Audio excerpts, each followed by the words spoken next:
Shalom, everyone. I'm going to be sharing briefly some information on, if you look to the left here, this is an article, I won't even say article, extensive research on what is called here Afro-Asiatic Dominion. And again, this is by Alice Lindsay. The images is by this guy up here, Dr. Clyde A. Winters, but the actual research is from Alice C. Lindsley, and she is a a biblical anthropology, and she brings lots of evidence. But anyway, you see the evidence and all that she brings here. I just want to go over a little of this because I thought it was interesting. And you look when you look online, you excuse me, let's turn this music down.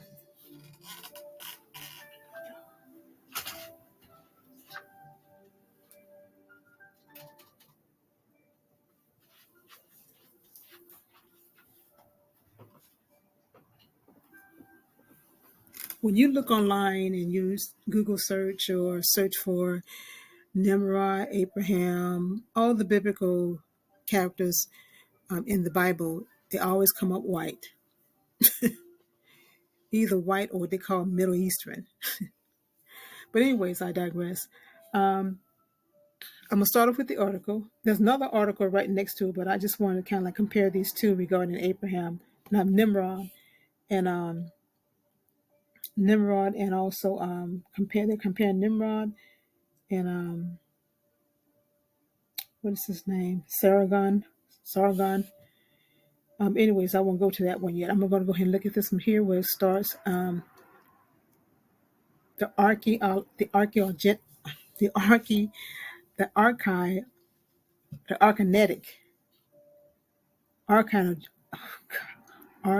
genetics. Oh my goodness, has shown conclusively that a vast dispersion of Proto-Saharan people dominated the archive world.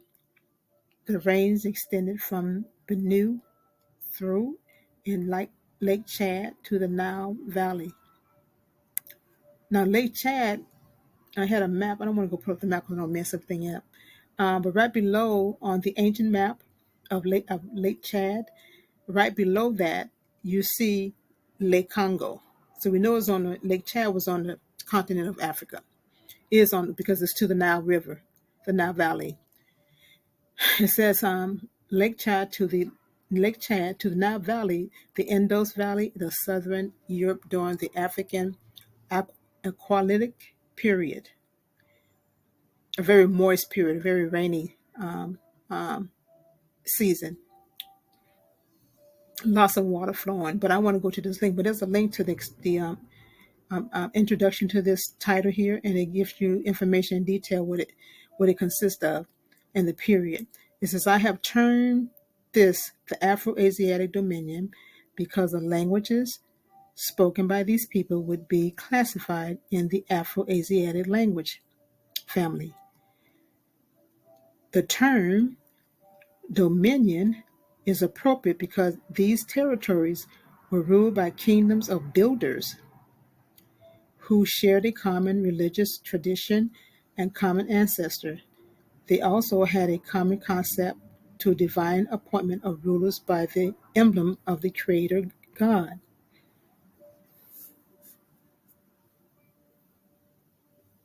And then it goes on to say, these are the earliest rulers on earth.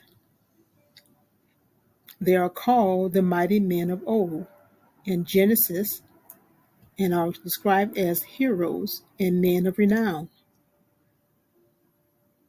So I'm going to go show you this. I'm going to read the scripture she's quoting.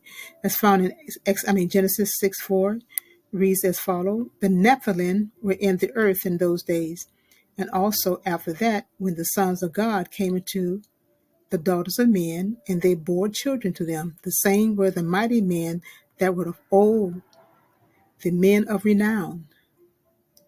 So she's saying that the men in Genesis 6:4, they were Afro-Asiatic Negroes from Lake Chad and Nile Valley and so forth.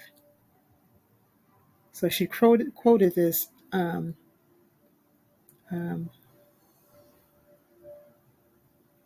yeah, right. They describe the heroes. Da, da. They also had a concept of greater God. It says these are the earliest rulers on earth. They are called the mighty men of old, which is found in Genesis 6:4. Goes on down here where it says the Afro-Asiatic dominion is older than the Vedic age 1700 to 1800 BC, and much more older than the Exile age. These people maintained settlement at shelters, high places, Tamona or Kar, near water sources. It says these settlements became the sun city of the ancient world. At the center of these rural cities were the temple, the place housing for priests, and quarters for the royal guard. The temple typically was aligned to the solar arc, with the doors opening to the rising sun.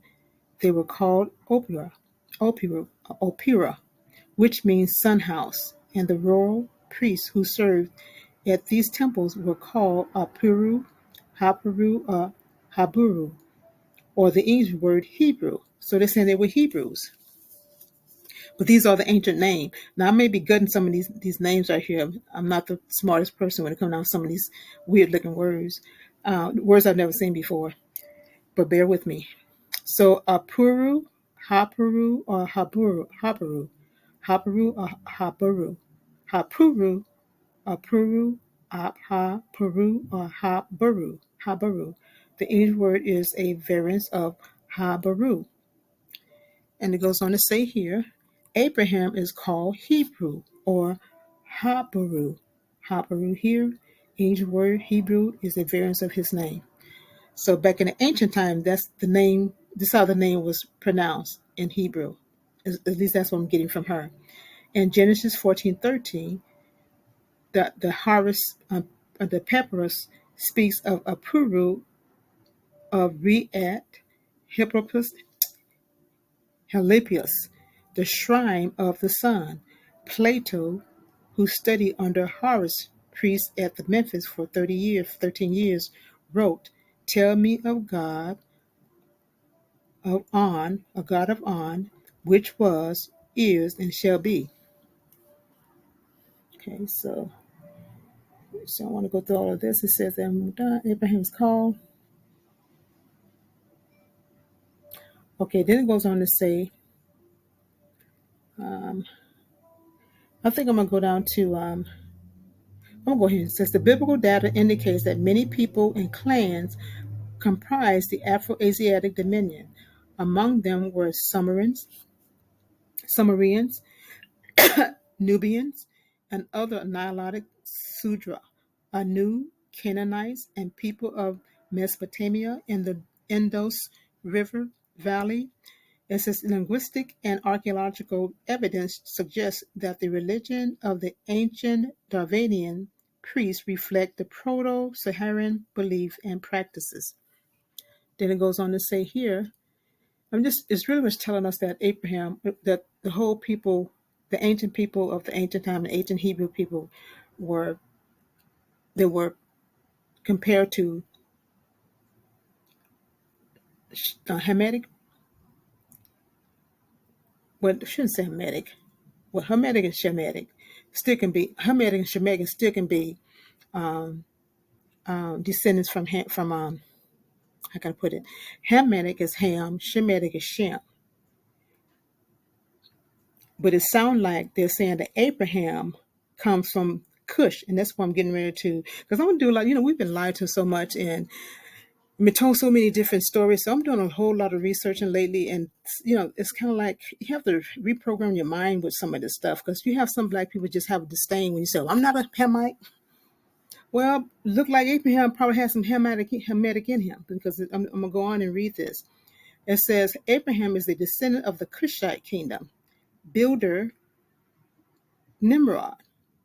So I'm gonna go over here And this is a little writing from another source, and it's the identity of Nimrod. And it goes on and says the Old Testament mentioned Nimrod 4 times, calling him a mighty one of the earth. Genesis 10:8, 1 Chronicles, and so forth, a mighty hunter before the Lord, and the founder of the Assyrian Empire. But who was he? It's going to say, check this out, because this is going to agree with what she said.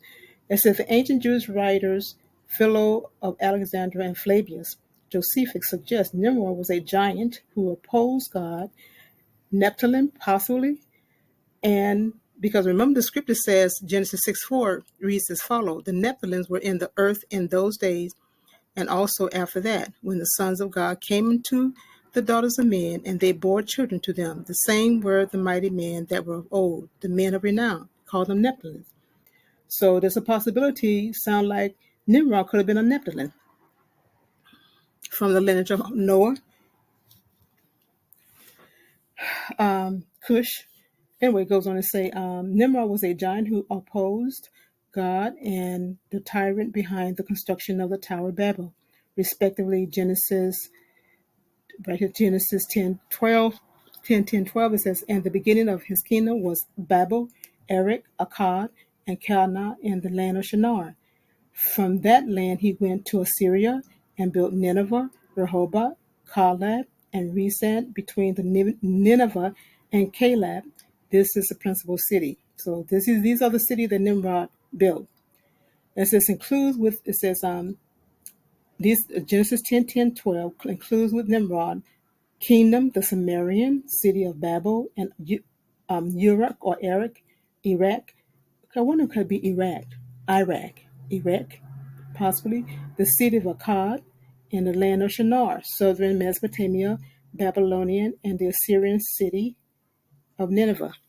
Now you know what? This might be Iraq. This might be Iraq, because you know Iraq is Mesopotamia in the ancient time.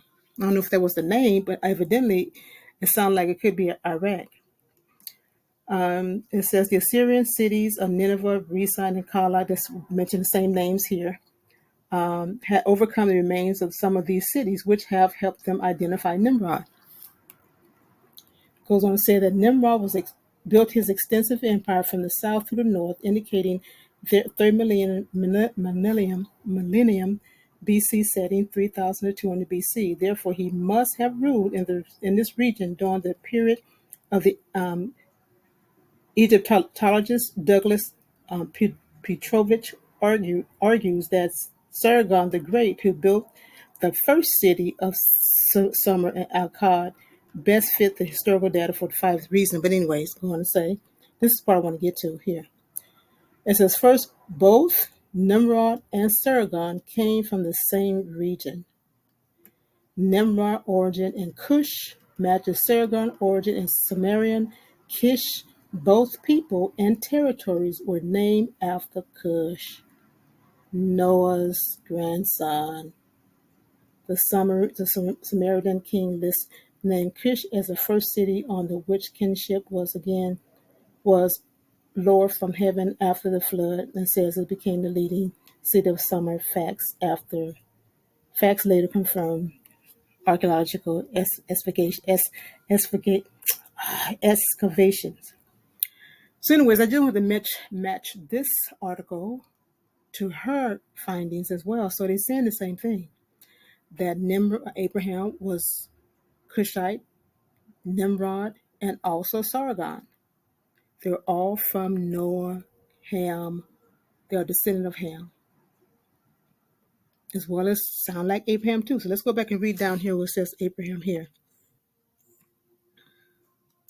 It says, Abraham is the descendant of the Cushite kingdom, builder Nimrod. In the Bible, the term Cushite refers to Nilotic and Proto-Saharan people, and in particular to the ruler priest, descendant of Noah by his grandson Cush, Genesis 6:10, 6:11. It says Cush was the father of Nimrod. Cush was the father of Nimrod, who established his kingdom in Euphrates Valley and established the city of Akkad and established city of Akkad. And then it goes on to saying this explains, and this link here, I'm not going to tap on it. Let's open up a whole different link, and it's a lot of stuff. The Akkadian script of Nimrod Kingdom is linguistically Afro-Sumerian, and Sanskrit is closely related. They were Afro-Asiatic people. Check this out about the Elamites. It says the Vaclav Blazek believes that the Elamites is an Afro-Asiatic language, and David McAlpin finds a genetic relation between the Elamites and the Dravanians languages. Both are language of the ancient Afro-Asiatic dominion, which extended from the Nile to the Indus River Valley and into ancient Anatolia and Bactria. It says the Greek writing Homer alluded to the vastness, diversity, and unity of the Kushite Empire when he wrote a race divided, whom the sloping rays, the rising and the setting sun surveys. Before Homer's time, 8th century BC, there was but one vast dominion that stretched from West Africa to India, and it was dominated by rulers and priests who were ethnically Kushites. Excuse me, Titan.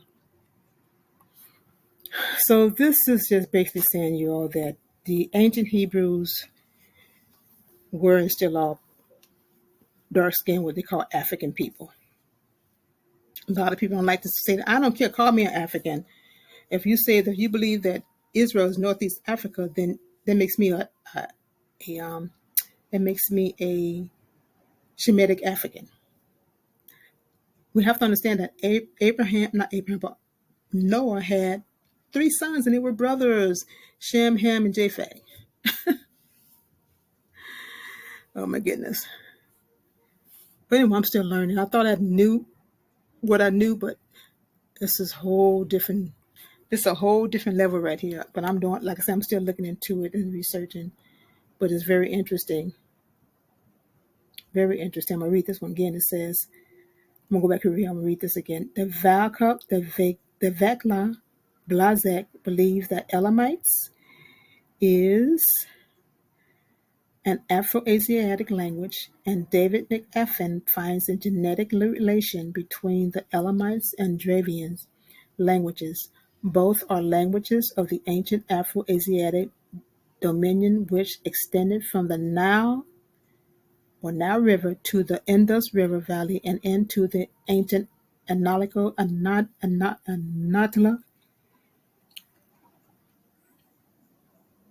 Yeah, I'm pronouncing that right. Like I said, y'all be good in these words. Or Anatolia, and the Bactria. The Greek writer Homer alludes to the vastness, the diversity, and unity of the Kushite Empire when he wrote a race, put it right here, a race divided, whom the sloping rays, the rising and the setting sun surveys.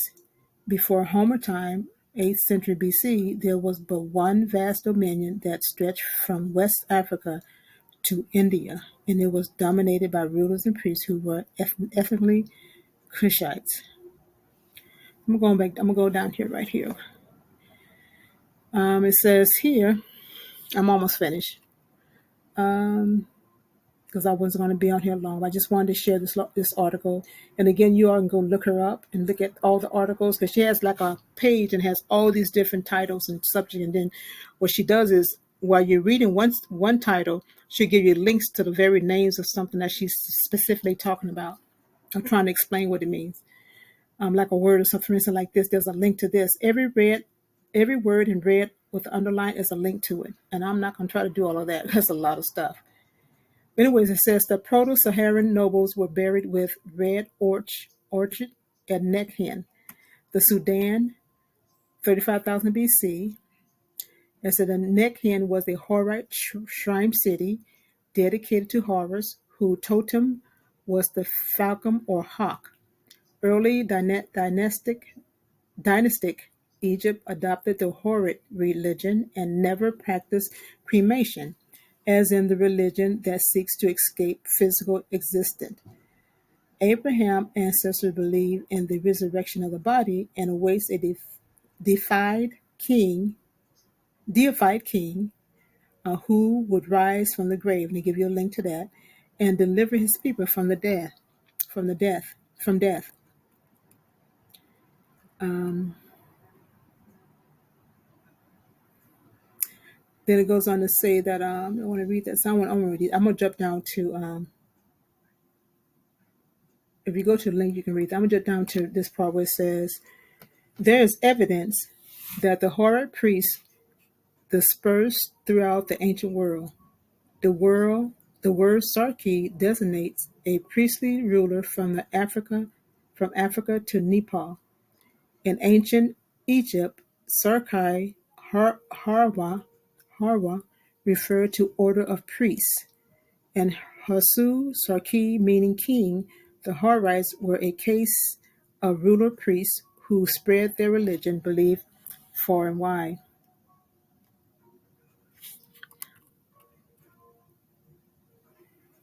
Um, then it goes and said they were Haparu. Talking about these priests here. These priests here. We talked about these priests here. The evidence that the Horus priests. It said they were called Haparu or Hebrew or Hebrew.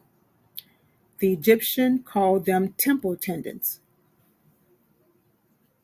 It says PRW, the W being the plural suffix. This has been rendered whopper by the Afro-Asiatic expert Christopher Heekrick. The waper, rapper, as a rapper, raper exercised significant authority alongside the high priest, the whopper. They presided over the rituals directed towards the high God and act as intercessors and prophets. The Hebrew were devotees of Horus, who worship originated in what is today Sudan. Now I don't know if they did a little mixing with some like false gods or something, but they had the concept that they knew there was a God, and they knew there was only one God, superior being one God. So do I want to go on? I don't want to read all of this. I think something else I want to show.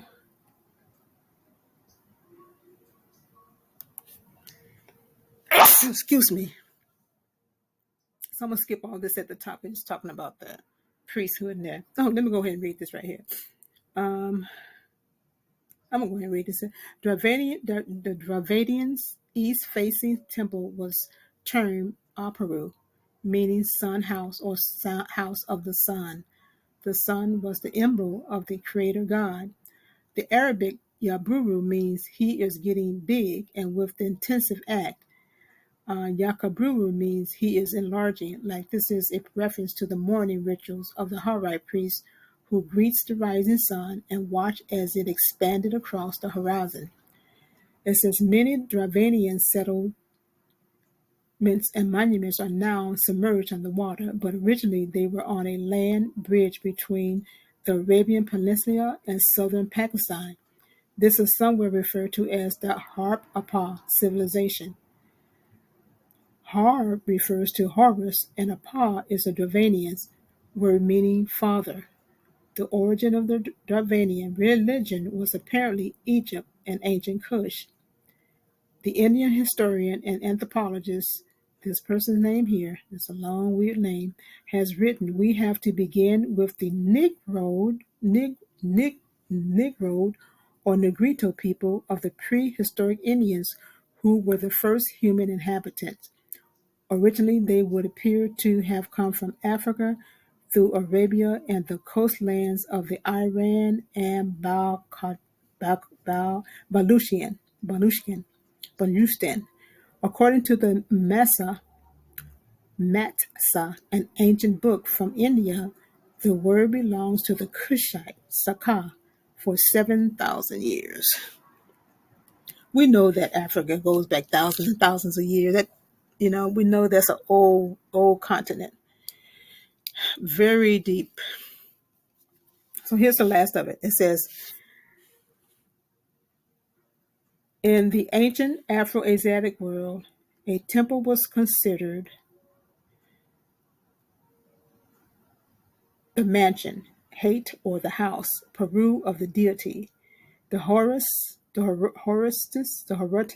the Haparu maintained temples and shrines throughout the ancient Afro-Asiatic dominion.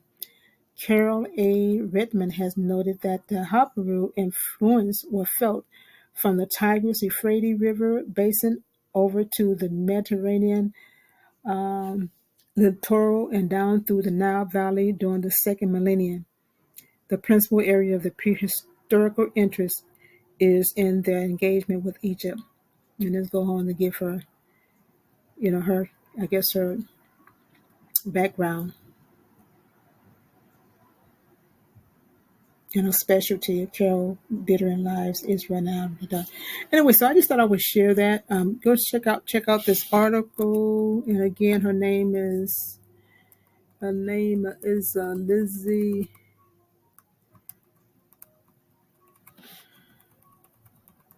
Alice C. Lindsay. And all you have to do, in fact, just if you want to find all her articles, just type in Alice C. Lindsay and say Genesis, just Genesis, and it'll bring her up. Because she has an article, if you look down here, index of topic at just Genesis, who were the Kushites. And this is the art this here. Who is the Cushite? This is what I meant right here. Then also give you what color was Abraham. There's another article, research she done. Let me just go back and let me see what this looked like. Yeah, who were the Cushite? That's where I was. And it goes on as that the Kushites are the Nilo-Saharan people who contribute their binary worldview, the ancient Afro-Asiatic world. It says they include red, black, and brown Nubians, pre-dynastic, I just say dynastic, Lord Nilox, and the Anu among them were Abraham, Harar's ancestor who descended from Cush, the grandson of the great Proto-Saharan ruler Noah. The Horites were a case of ruler priests who were devotees of Hor or Horus. Jews called their ancestor Horim, which is the Horites in the English Bible. Some Jews have Horite blood and some Arabs have Horite blood. But you know what? That word Jew, just take that out. Just say Hebrews. Because there wasn't no Jews back then. It's just this, ooh, you call a people Afro-Asiatic, then you turn and call them Jews. They were not Jews. They were Hebrew Israelites. They're Hebrews. Stop it. It says Abraham is a descendant of the Proto-Saharan ruler Ham, and Shem as a line of Ham and Shem. Intermarried. Endogamy is a trait of case and ruling family. Abraham ruled in Edom through his father ruled in the Tigris-Euphrates Valley. Y'all, this is some good stuff. Go check out her articles. I want to click on this because I didn't even go to this part. I just went straight to who are the Kushites. But let me now this is what I went to. I went to ancient Afro-Asiatic world. It took me to the article I just did. But I just want to look at this. Abraham is the descendant of the proto-Saharan rulers Ham and Shem as the line of Ham and Shem. Let's just see what that says.